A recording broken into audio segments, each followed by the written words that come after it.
Bueno, 2 de diciembre 2024, la audiencia donde el juez está resolviendo la medida de aseguramiento contra Andrés Sotelo. Escuchemos. Está leyendo la necropsia médico-legal del joven Rincón. Hematoma subleal epicranial en regiones occipital de predominio derecho que mide 2.5 por 2. Hematoma sublateral frontoparietal derecho que mide 4.5 por 4 centímetros. Cráneo sin lesiones, meninges y encéfalo, peso de uno de 1.400 gramos, encéfalo levemente aumentado y de tamaño. Esos son prácticamente lo que se ha encontrado. Pues mire, otra cosa importante es la descripción de las lesiones traumáticas. Eso sí es importante.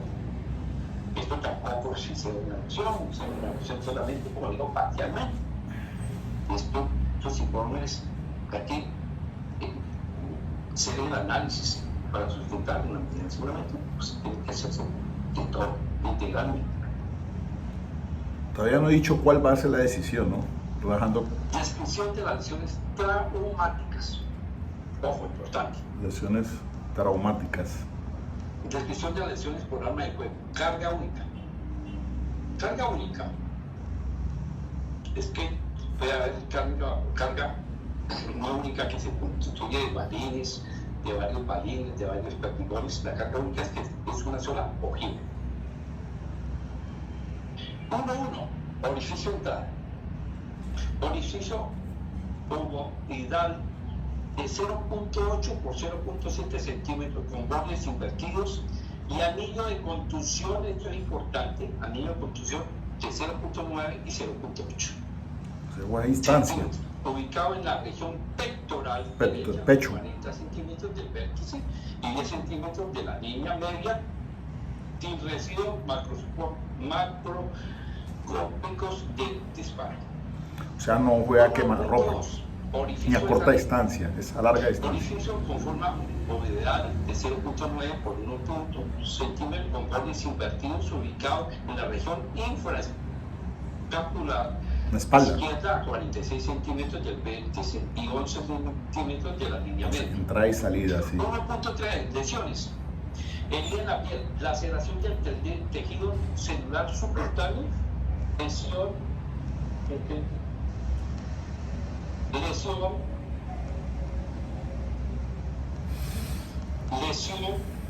disculpen, lesión en fascia muscular y en músculos del segundo espacio intercostal, asociada a fractura del tercer arco costal. Adicionalmente, la cera pleura parietal y visceral, generando lesión transasfixiante del lóbulo superior y del lóbulo inferior del pulmón derecho.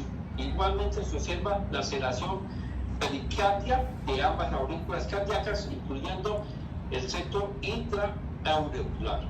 En su trayecto, importante, causa herida asfixiante del lóbulo inferior del pulmón izquierdo y sale de la cavidad torácica, fracturando el noveno arco costal izquierdo con laceración de los músculos del octavo y noveno espacio intercostal.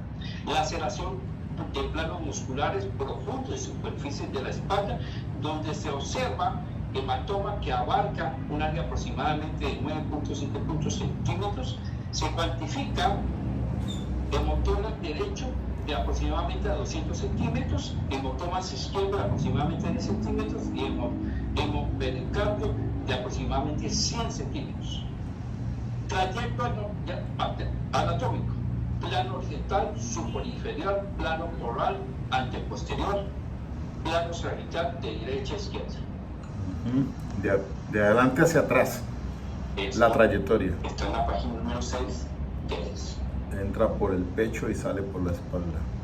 ¿Por qué es importante? Porque hacer este análisis, pero sobre todo, Ya explicó que la pistola es apta de las lesiones traumáticas. y ese revólver no es apto. ¿Por qué es tan importante? Y es aquí donde precisamente la judicatura se va a referir a ese influencia, ¿no? Y que va a sustentar la decisión que ya se tomó, que se sustentó la decisión que ya se tomó y que se va a comunicar. ¿Cuáles son otros elementos que encuentran posteriores? Se encuentra con otro elemento como es la entrevista a la señora Laura Daniela Carrión Gil. Entrevista que también utilizada tanto por la defensa como por la Fiscalía General de la Nación. La Fiscalía General de la Nación obtuvo, sacó unos apartes solamente, no puede utilizar el integral, como hace referencia a la defensa, situaciones importantes. Ese fue otro de los elementos que se pudo evaluar. Otro de los elementos que se pudo evaluar también por parte de esta judicatura, es importante tener en cuenta que hizo la Fiscalía General de la Nación, que fue el último folio de 147, que habla de esa averiguación que el joven aquí imputado tenía antecedentes o no. Yo no soy muy específico en lo que se me cobró como trasladado. Caso de noticia criminal 1101 600 001 172 2022 09 482. Y para noticias, actos urgentes. Delito, homicidio, artículo 103, grado de delito tentativo. Caracterización, homicidio intencional o con dolo. Modalidad de ataque. Modo de arma cortopunzante, punzante. Fecha de los hechos, 15 de diciembre del año 2022, a las 8 de la noche. Lugar de los hechos, 1101, transversal 132 F 675-15. Hace un relato de los hechos, siendo las 22:30. Oficiales se encuentran realizando labores de patrullaje en donde son alertados por la central de radio y el reporta una riña en vía pública. Oficiales llegan al lugar de los hechos donde la víctima está herida por arma blanca en su espalda, la cual es remitida al hospital de Engativá. Oficiales proceden a la realización de actos urgentes en la unidad de reacción inmediata de Engativá. Aquí hay algo importante, que no fue como nos hizo ver la Fiscalía General de la Nación. Dice: unidad 1101 4283, vía de descongestión, despacho 548, fiscal 548, estado de la asignación vigente, dirección seccional de Bojá, descongestión, estado del caso activo. Y aquí viene lo principal: estado del caso indagación, o sea que nos ha llevado legalización de captura, nos ha llevado imputación. Eso de acuerdo a lo que se me corre para yo no sé por qué no puede decirse cosas que no están en los elementos materiales.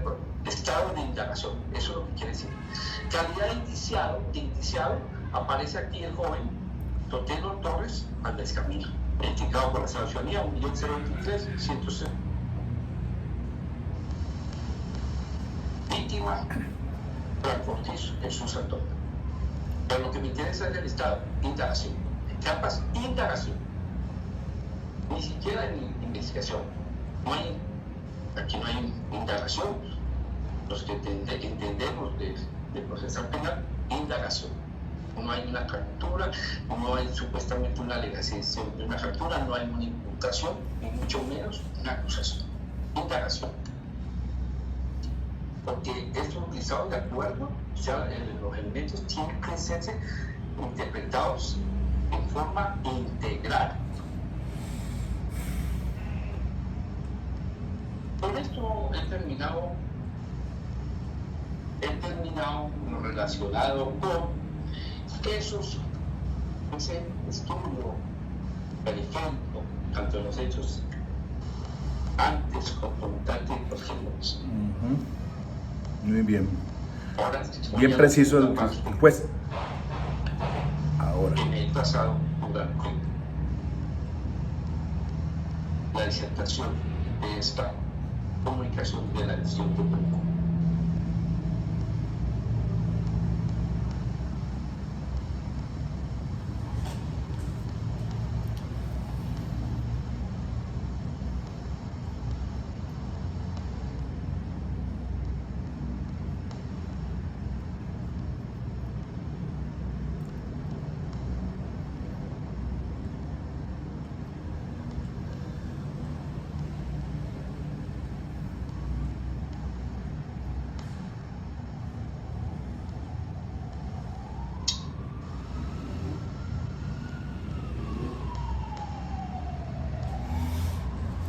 Bueno, sí, el análisis del juez es muy importante allí, ha sido muy sistemático. Y una cosa es para resolver para la situación jurídica, como el estándar de inferencia razonable, y otra cosa es acusación y juicio. Es la sustentación de la decisión que he tomado. A sustentarla, vamos a ver cuál es. Voy a desarrollar el aspecto normativo de la medida de aseguramiento para entrar a hacer esa relación frente a esa inferencia razonable que ha construido la Fiscalía General de la Nación. Es perentorio, entonces, actualizar las estipulaciones normativas. Para ello, fíjase como es el artículo 95, que tiene como una regla,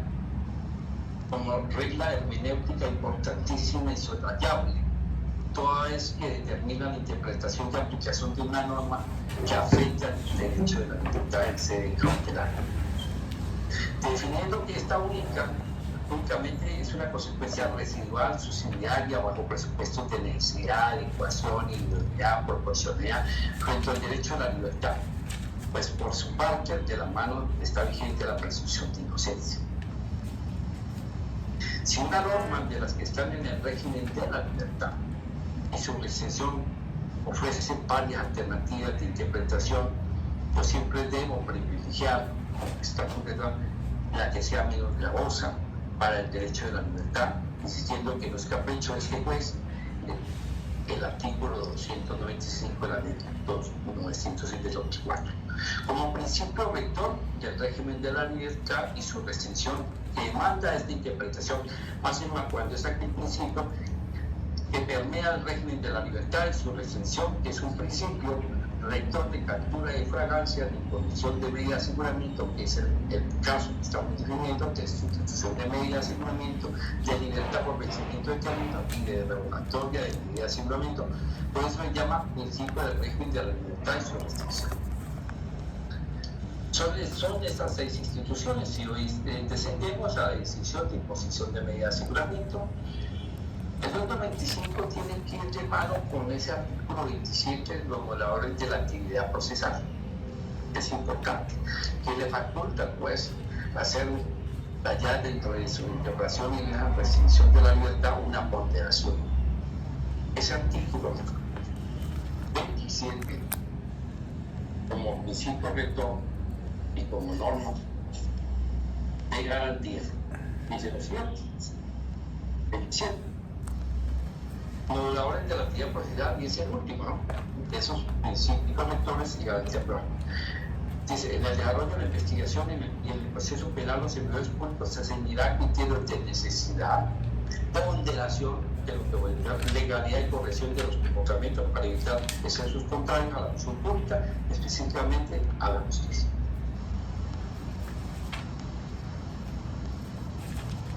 Después de hecho este recuento, ¿cierto?, del régimen de habilitación y extensión, el artículo 308, ese artículo 308, finalmente pues, se utiliza de forma eminentemente normativa legal, es decir, queda claro que efectivamente tiene que ver una relación entre esas cuatro normas que son de orden constitucional, el artículo 250, número 1. Desciende a los principios rectores, artículo 2. De allí desciende a ese artículo 295 y 296 como principios rectores de la afectación de la libertad. Y desciende positivamente, normalmente, ¿a dónde? Desciende al 308, que es requisitos que se deben cumplir para poder que proceda una medida de señalamiento. Y ahí me detengo y voy a ser excluido. Y la principal objeción frente la principal argumentación frente a este tema que se ha puesto, recuerden que se trata de un juez de control de garantías. Recuerden que estamos en sede cautelar. Es así.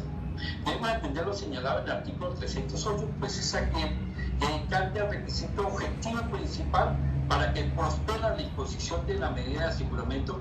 Para ello me permito rezar lo estipulado de manera literal. Así. El juez de control de garantías, a petición de quién, del fiscal general de la nación o de su delegado, decretará la medida de aseguramiento cuando, dice, esto es importante, que no basta una mera sustentación de esa inferencia razonable, puede ser insumo de ese requisito para construir una inferencia razonable. Es importante. Cuando los elementos materiales probatorios y evidencias fiscales recogidos y asegurados o de la información obtenidos legalmente se pueda inferir razonablemente que el imputado puede ser el autor o partícipe, según inferencia razonable de autoría y participación, de la conducta delictiva que se investiga, o sea, de las conductas que se imputaron. ¿Cuáles fueron las conductas imputadas? Homicidio, agravado y porte ilegal de armas. 103, 104 y 365 del Código Penal. Y no voy a hacer traducción solamente a la inferencia razonable. De tal suerte, este artículo 300 estándar de prueba. Evaluar el primer elemento de la medida, siendo la inferencia razonable de autoría y participación. A través del transcurso, el cambio de paradigma, el cambio de esa normática procesal penal, frente a las medidas de aseguramiento, ese 308, en esa parte, esa inferencia razonable, es una taranquera. ¿Qué quiere decir taranquera? Es un freno. Porque es que no puede ser. Punta Cana, un destino que es propagandas de Florencio en Foco Noticias. Y hermosos atardeceres. Es un elemento material probatorio que se hayan tomado a la ligera, ya procede la medida de aseguramiento. No, señor. Aquí hay que entrarse a mirar en qué consiste esa inferencia razonable. El juez se va a abstener. No va a imponer medida de aseguramiento, lo vuelvo a kilómetros. Todo ese argumento que está diciendo desde un inicio da a pensar de que no va a imponer la medida de aseguramiento. No tiene la inferencia razonable que diría, no es la presunción fiscal. Varias concurrencias que se han traído por la Corte Suprema de Justicia. Igualmente se han traído como partes importantes los estudios académicos por diferentes maestros del derecho penal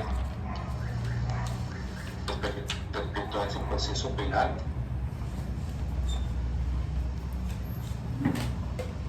Cuando abogados gigantes en esas bancadas desarrollo de forma defensiva, en estudio de esas consecuencias que se toman como necesarias para la fermentación y la construcción de esa inferencia racional, que determina el estudio. Una opción muy específica. En el estudio, ese estudio que demanda esa construcción de inferencia razonable de autoría y parte inferior, la misma que se fundamenta sobre elementos materiales probatorios y evidencia física recogida y asegurados o la información obtenida legalmente dentro de la conducta delictiva que se investiga. De ahí que la judicatura dice, ha tomado esos elementos aportados por el ente persecutor y de la defensa. ¿Cuáles fueron los elementos que expuso la Fiscalía General como insumos de esa construcción diferencial razonable? Las manifestaciones, el señalamiento por parte de Sergio Felipe Rico Urrea a partes de la necropsia, el testigo a partes del testimonio de Daniel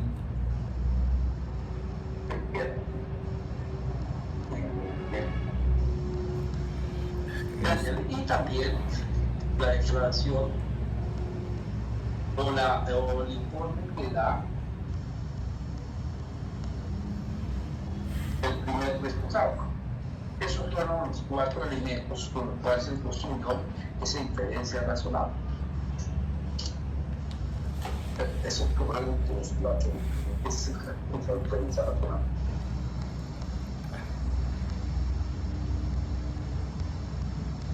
El testimonio de Laura Daniela Abrón Chul. Esos son los 4 elementos que utilizó la Fiscalía General para poder construir su inferencia razonable.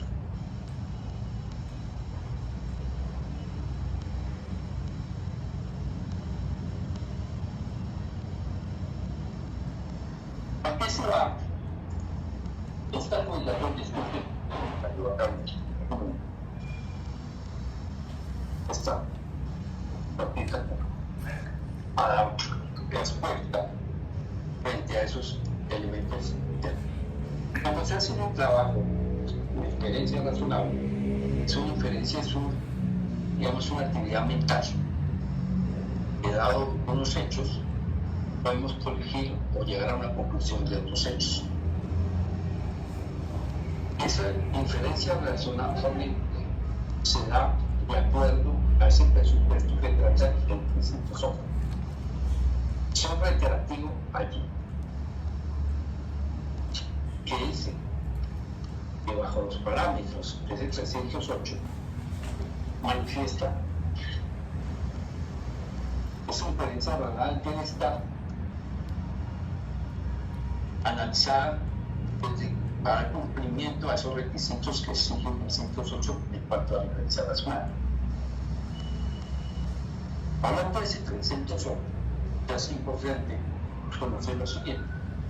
El artículo 308 nos lleva y dice cuando de los elementos materiales de evidencia física recogidos y asegurados o de la información obtenida se puede inferir razonablemente que el imputado es el autor o partícipe. ¿Cuáles fueron esos elementos materiales probatorios que tuvo en cuenta la Fiscalía General para construir su inferencia razonable?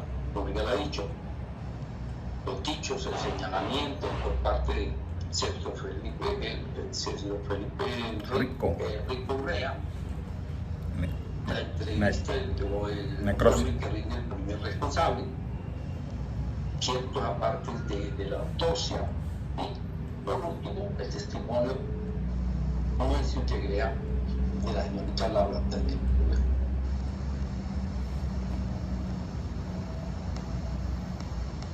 Dentro de esa inferencia razonable que hizo la Fiscalía General de la Nación, se dice que hay un señalamiento directo de Sergio Felipe Rico. Bueno, cuando él se señala al acto imputado, de que él fue el personaje que disparó. Él fue la persona que portaba un arma tipo revólver de color plateado. Él disparó. Ese es el primer elemento. Dice que él disparó. Y que esto lo corrobora simplemente pues, con el informe que rinde el primer responsable y de acuerdo también a la causa de muerte que fue por el tipo disparado por arma de fuego y también del testimonio, digamos del testimonio que no se llevó de forma integral de que efectivamente hubo una trifulca, que hubo un antecedente, una consecuencia.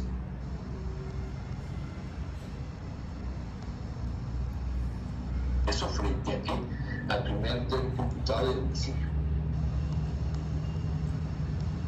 ¿Será que basta?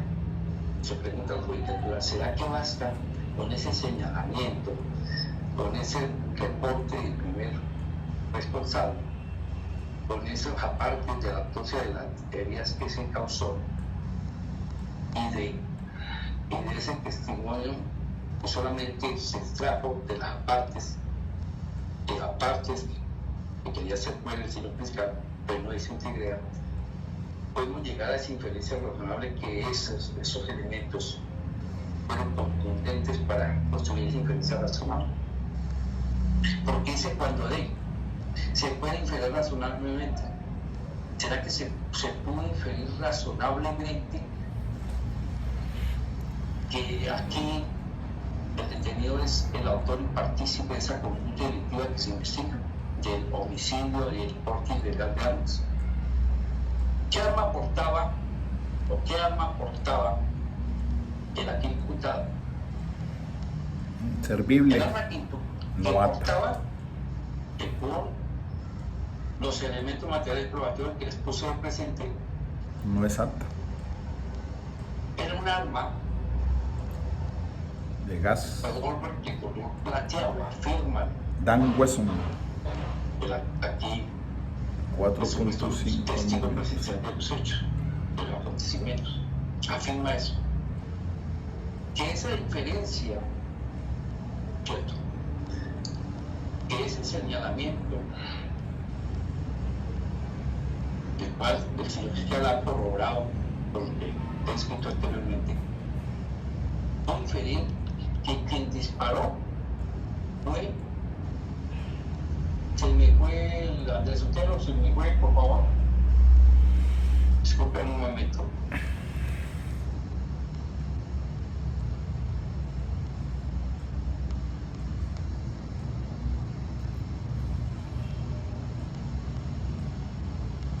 Bien. Entonces miren cómo es el análisis que tiene que hacer el juez de control de garantías frente a ese estándar de prueba para imponer una medida de aseguramiento, que es la inferencia razonable. Por ahí en el canal tengo un caso donde unos años atrás entramos aquí en Cali y se tumbó. La medida de aseguramiento no se impuso por precisamente la falta de el estándar de prueba para la inferencia razonable. Un caso de un señor que cogieron de Cartagena y que estaba construyendo submarinos para tráfico de droga y se trajeron con otras personas aquí a Cali. Esos 2 días nos demoramos con esa medida, en esas diligencias de legalización de captura, imputación y la medida de aseguramiento.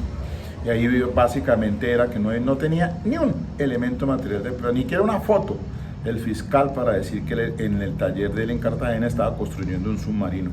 Bueno, yo creo que aquí pues también grosso modo, pues yo pues así, de acuerdo a lo que estoy escuchando, pues creería que el juez no tiene ese estándar de prueba, no se lo llevó el fiscal para imponer la medida de aseguramiento del joven como presunto responsable, como autor de ese homicidio en el joven, en paz descanse, Rincón. Entonces, pues es aquí donde juega lo que está diciendo el juez de garantías, el artículo 27, que es un principio rector, criterios que modulan la actuación judicial. el 295 y 296, que es para privar de la libertad, los principios de necesidad, de proporcionalidad, de racionalidad, y el artículo 308. Entonces van cogidos de la mano esos artículos, porque el 308 le dice el estándar de la prueba para imponer una medida de aseguramiento privando de la libertad, y entre otras cosas la menos restrictiva, como dice allí el juez. Bueno, llegamos a la cárcel de mujeres El Buen Pastor. Florencio, para entrevistar a Margaret. Florencio con su canal. Bueno, parece ser que el juez se ausentó.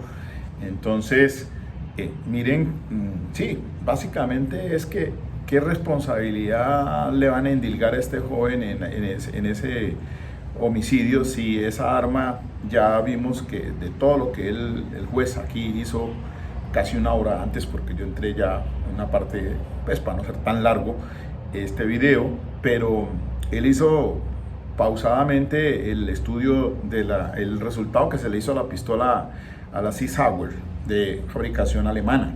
Cada proveedor de 15 cartuchos, 5 cartuchos tenía, unas vainillas que se encontraron de calibre 9 milímetros en la escena del delito, que el tema del revólver, en un esqueleto, fue el que lo que le pasó a la hermana del acá sindicado, porque el tambor se encontró allí en la escena, tirado en la escena del delito. Entonces esa arma no es apta para disparo, entre otras cosas, pues porque funciona con CO2, o sea, con aire comprimido. Entonces es un tipo de arma conocida pues como de fogueo, otros dirían traumática, pero hay una diferencia allí. Y entonces vimos también la necropsia, escuché la necropsia en el médico legal, el orificio de entrada por la región pectoral y salida por la escapular, o sea, la espalda, en esa trayectoria. O sea, que por eso es que no se recuperó un proyectil para hacer estudio de cotejo, pues por lo menos con la pistola, ¿no? Porque es que, pues, aquí también el juez hizo análisis de todo lo que, el antes, el durante y el post. El antes de lo que cuando sucedieron los hechos y cómo llegaron hasta el lugar, el concomitante, lo que pasó allí en el lugar, y lo que posteriormente entonces se recoge a través de la evidencia, o sea, los elementos materiales de prueba y evidencia física, para entonces soportar esta decisión que él, como juez de control de garantías, él hace énfasis que él es un juez constitucional. Ahora, efectivamente, los jueces de control de garantías, desde que se creó la ley 906, y hay sentencia de la Corte Constitucional, incluso la citó una, C599 del 2005. Sí, efectivamente, para indicar pues que el juez de control de garantías, para todo el tema de los derechos, verificar sobre los derechos fundamentales de las personas, medidas cautelares. Es un juez completamente diferente al juez de conocimiento, que eso es muy diferente. Entonces, y que al análisis, miren ustedes, por eso este tipo de audiencias sí se puede hacer incluso virtualmente, pero cuando ya se trata de juicio oral, ahí sí es totalmente diferente. Ya después de que va con el estándar de prueba para la acusación, cuando se pueda establecer más allá de con probabilidad de verdad, y finalmente entonces el estándar del convencimiento más allá de toda duda, después del debate por la prueba. Algunos dichos, afirmaciones por el patrullero, el agente protector, que dice que quien disparó fue el aquí imputado. Me apaga eso, dejemos la prendida acá. Que fue el imputado. Si es cierto, que el arma que supuestamente portaba Andrés Choque, de acuerdo a esa inferencia o ese concepto de inferencia razonable, que posee un contrario dialéctico que se configura el concepto de inferencia no razonable. Porque al momento de hacer esa inferencia razonable, en soportes entre los cuales se ha arrimado aquí, ¿cierto?, la conclusión carente de esos elementos de juicio necesarios acerca de esa autoría,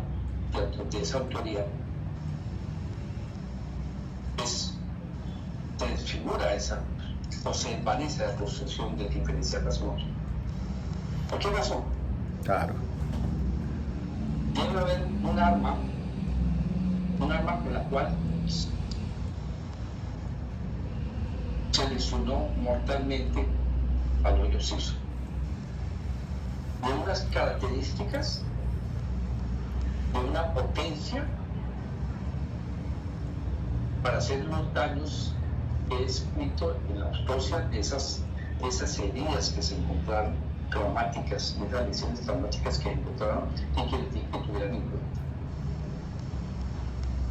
De la trayectoria de ese proyectil de arma de fuego, porque así lo ha escrito o lo ha determinado medicina legal, Antero-posterior. se da un daño, que ese daño es un daño mortal. Lesionó el No es pulmón. cualquier arma, es un arma de fuego. Claro. Y dentro de lo que se ha analizado, lo que he estructurado después de esos chocos se da cuenta que nos encontramos el arma que portaba Andrés Felipe Sotelo Torres. Es un arma de C2, un revólver plateado C2 a ese momento. Y acá es importante, ¿cómo podemos inferir o hacer llegar a esa inferencia que no es razonada? Porque tiene que, la alarma que produce esos daños, esas consecuencias, y por frecuencia la muerte, tiene que ser un arma potente. Letal. Que tiene que tener en cuenta algo importante cuando en balística determinan las características del arma Sisauer, de la pistola Sisauer, y se había entendido que esa pistola Sisauer causa. Claro. Es un arma potente y está entre las 5 mejores pistolas de 9 milímetros del mundo. Tiene unas características especiales. Esa pistola Sisauer tiene unos componentes de su cañón que es unas estrías. ¿Qué hace esas estrías? Que al Impulsar. momento de dispararse, Impulsar el proyectil. sale con una potencia que es a través de la combustión de una pólvora especial que contiene las vainillas, y que al momento de salir con una velocidad de acuerdo a esas estrías para producir el daño que se debe producir. Y queda con un rayado que para el cotejo. Por eso entra y sale. Y que esa arma, que esas lesiones que se producen en ese orificio de entrada, tiene un anillo de contusión. Anillo de contusión que se da a una distancia mayor de 1 metro, 2 metros, 3 metros, 4 metros, 5 metros. Porque dentro de los estudios de balística era que lo único que anillo se de da contusión a menos de 1 metro es lo que denominamos tatuaje. Exacto, entonces en ese caso es larga distancia. Aquí. No fue a La corta única distancia. arma de fuego alta para disparar era la pistola Sisauer. Ajá, la tenía el policía disparando. Y que frente al arma que portaba al momento de los hechos, al de Sotelo. ¿Y por qué digo que el arma que portaba? Dije que tuviéramos en cuenta esa evidencia número 12, esa evidencia número 13 y esa evidencia número 17. Con esto se puede determinar unequívocamente que el arma que portaba Andrés Sotelo era el arma de ceros, arma que no era apta para disparar, contrario a la pistola Sisauer, que sí fue apta para disparar. ¿Y por qué digo que es la que portaba? Porque se recogen como evidencia número 12 y evidencia número 13 en el sitio de los hechos el tambor y el brazo de esa pistola.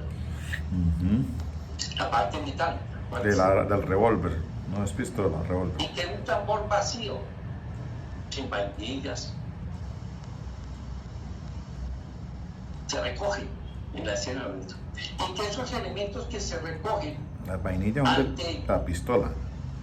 ante esa arma que aparece en la escena de los hechos, o posterior a la escena de hechos, es entregada, se ha podido, a través de todos los elementos materiales y probatorios, es entregada por una persona. Y que el mismo señor Sergio Correa manifiesta que una mujer recogió esa arma y que la es entregada, y que esa arma, revólver plateado, coincide, por lo tanto, como se ha estipulado de acuerdo a esas conclusiones que se llegaron. Señor defensor, se me fue. Señor defensor, esas armas Dan Wesson, revólver. entregada por parte de la hermana, sí, por parte de la hermana Sotelo, coincide con los elementos o con esas evidencias recogidas, determinadas con la 2 y la 3, se recogieron, coincide, perfecto, lo cual determina que el arma que portaba aquí el joven Andrés Sotelo es la misma arma que aparece en el proceso, la arma número 2. Arma que no es apta para disparar. Entonces, dentro de esa inferencia razonable que tiene que darse, dada al delito imputado del homicidio, ¿cierto? Tiene que ser un arma apta para disparar, un arma que no le correspondía a unas características de arma de fuego, y que dentro de las evidencias no se encontró, por eso ya hacía referencias qué tipo de vainillas se encontraron, y hablamos de unas vainillas 9 milímetros. 6 vainillas. Que esa inferencia no es razonable porque no sabe identificar como inferencia sin soporte, mediante la cual se arriba a una conclusión carente de elementos de juicio necesario para acercar esa autoría. ¿Por qué? No bastaba con la simple señalización, no bastaba con, aparte de la autopsia, no bastaba con apartes del informe del primer responsable, y no bastaba Lo del policía. con el testimonio, con la parte del testimonio de la señora Daniela, De la entrevista al policía. Estos dichos, esa reunión tenía que tener un respaldo probatorio. Ay, ay, ay. Si ven entonces que hacia dónde va la decisión. Y aquí no hay un respaldo probatorio. Lo dije en el video que portaba de esta mañana el arma que hubiera disparado ese proyectil que acabó con la, supongo que con la vida de Latín, los hizo.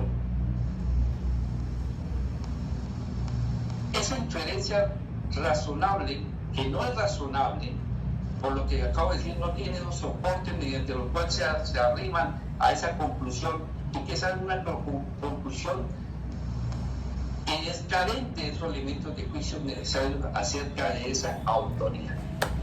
¿Por qué es carente? Porque al verificarse qué arma portaba el joven Andrés Sotelo, no está y que esa arma no está en la capacidad de hacer el daño, pues esa construcción de esa inferencia razonable se cae porque no tiene ese respaldo. No tuvieron ese respaldo. No basta el simple señalamiento. No basta. Listo. Eso es lo que quería escuchar. Ya sé que no va a decretar medida de aseguramiento. La investigación tendrá que seguir, porque entonces, ¿quién mató al muchacho? ¿De qué arma se disparó el tiro de carácter mortal? Pero si había una pistola nomás del policial protector o custodio o escolta, y ya sabemos que esa otra arma de Dan Wesson no es letal, es un arma no apta. Allí está, entonces la inferencia no se puede construir, es precario ese estándar de prueba para imponer entonces una privación de la libertad. Me imagino que ahora entonces va a apelar el fiscal, que es el que tiene interés, el representante de víctima. Y bueno, bien por la decisión del juez, que me parece muy bien tomada al respecto. Listo, no más. Ahí les, vea, mi arbolito de Navidad ya. De antemano les voy deseando una feliz Navidad a todos ustedes, hombre, y un próspero año. Bueno, ok, hasta luego.